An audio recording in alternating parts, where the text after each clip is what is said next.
I need the scoop. A father's punishment for his daughter's mean texts backfires spectacularly when his own past trauma turns him into the very person he's trying to prevent her from becoming. This Reddit family drama divided thousands as viewers debated whether protecting children from becoming bullies justifies emotionally withdrawing from them.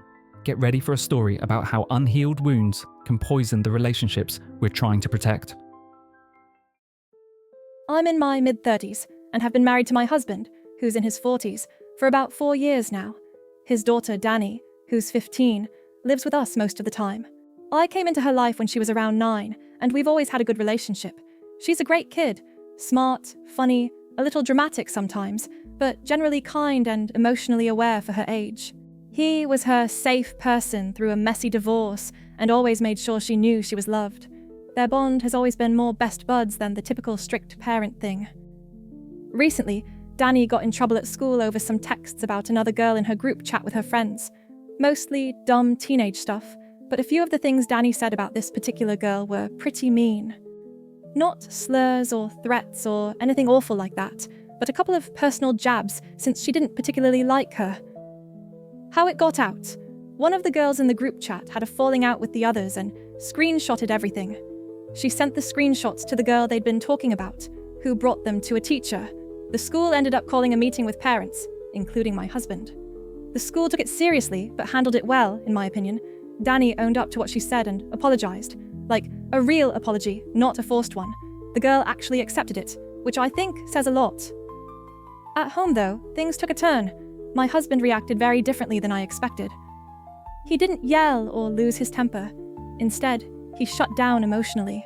He took her phone outside of school use, grounded her for 2 weeks, and gave her extra chores with a big lecture about how being that girl, the mean one, sticks with you, how people remember what you do, how damage can't be undone. But what stood out wasn't the consequences. It was how he did it. It was like a switch flipped. He became cold, formal. Every interaction with her was short, distant, and transactional.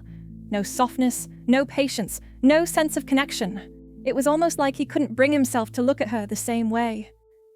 And now, 2 weeks later, that's exactly how she treats him. Polite, obedient, but emotionally closed off. She answers questions, follows rules, says thanks and okay, and nothing else. The affection's gone, their usual dynamic is gone. With me, she's still her usual self. She talks, she jokes, she decompresses, runs up to get her hug before I leave in the morning. And my husband has noticed. He asked me if I'd talk to her, help smooth things over, explain where he was coming from. I told him I think she already gets where he was coming from, but I also think she felt hurt a bit, and she's allowed to feel that way. I said that you can't expect a kid to act like nothing happened when their entire sense of safety in a relationship gets rattled like that. That kind of shift in tone from being your safe person to being so harsh and cold does something to a kid, especially one who's not used to it. He didn't take it well. He said I was minimizing what she did, and that if anyone in the house deserved hurt feelings, it wasn't Danny. I pushed back and said I wasn't going to push her to pretend she's not feeling what she's feeling just to make him more comfortable. That's when things escalated. He said I was choosing her over him. I said I wasn't choosing anyone. I just wasn't willing to pretend this didn't change things. He said he was trying to keep her from turning into the kind of person who destroys other people's self-worth and walks away. He told me if I couldn't be on the same page with him as a parent, then maybe I needed space to go figure out where I stood. So, I left. I'm at my sister's place right now. And she, of course, sides with him. Says it's good he's not trying to be the cool dad, that it's better to overreact now than regret not doing enough later. I don't disagree entirely. I just think there's a way to teach a kid something serious without making them feel like they're suddenly a stranger to you. So, here I am. I didn't back him up when he asked me to. I told him the truth instead. I didn't think that made me the bad guy, but now, I'm not so sure. I'm not stopping him from doing anything. I just let him know how he did it has consequences. This consequence is that Danny won't be as warm with him as she was before.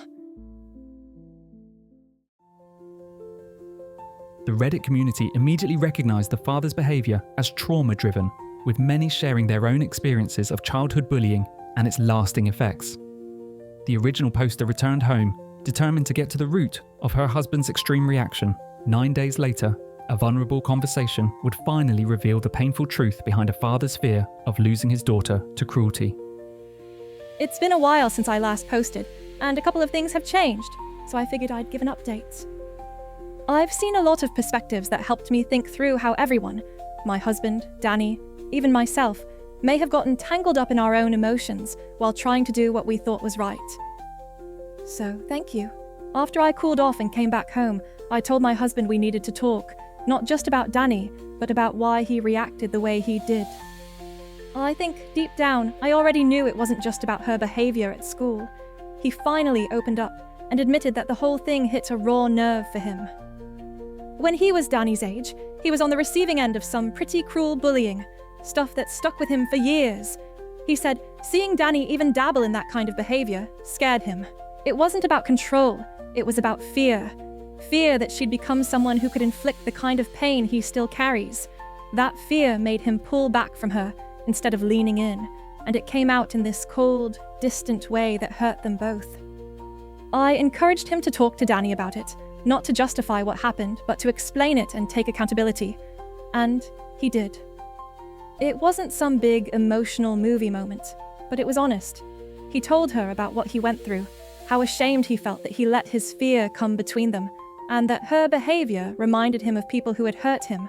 But that didn't mean she was like them. She listened the whole time, really listened, and she surprised both of us. She didn't get teary or run into his arms or anything, but she did say that she got it, that she's actually been thinking a lot about why what she said mattered, and that the only reason she could reflect on it properly was because she didn't shut down emotionally afterward. She said she felt like she'd lost him for a while, and now that she knows why, she's trying to meet him halfway, but she's still cautious. She's being respectful, warmish, but not back to their old dynamic.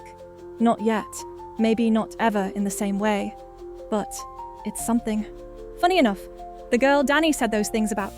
They've been hanging out, not best friends, but weirdly, this mess kind of forced a level of honesty between them that ended up creating mutual understanding.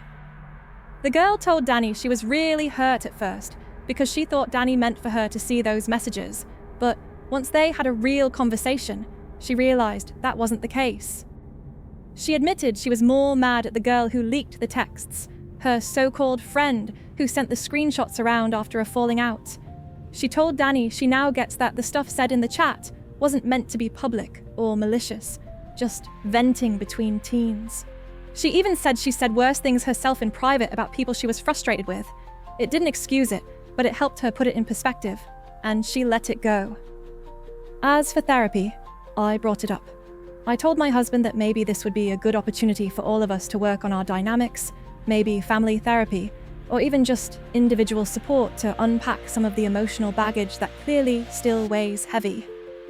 He's open to family therapy, but absolutely shut down the idea of individual counseling for himself. Danny's kind of on the fence. She says she doesn't hate the idea, but she doesn't feel like she needs it either. Things aren't magically fixed, but we're in a more honest place now. Danny's been handling this whole situation with more maturity than I expected. My husband and I are still figuring out what parenting together means when we come at things from different emotional angles.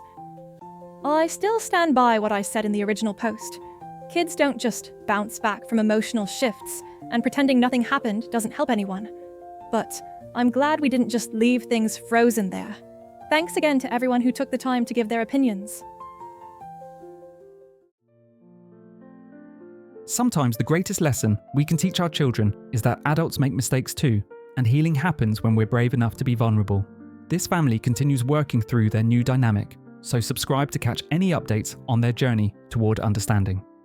Share your thoughts on balancing discipline with emotional connection in the comments, and explore our other videos for more stories about family healing and second chances.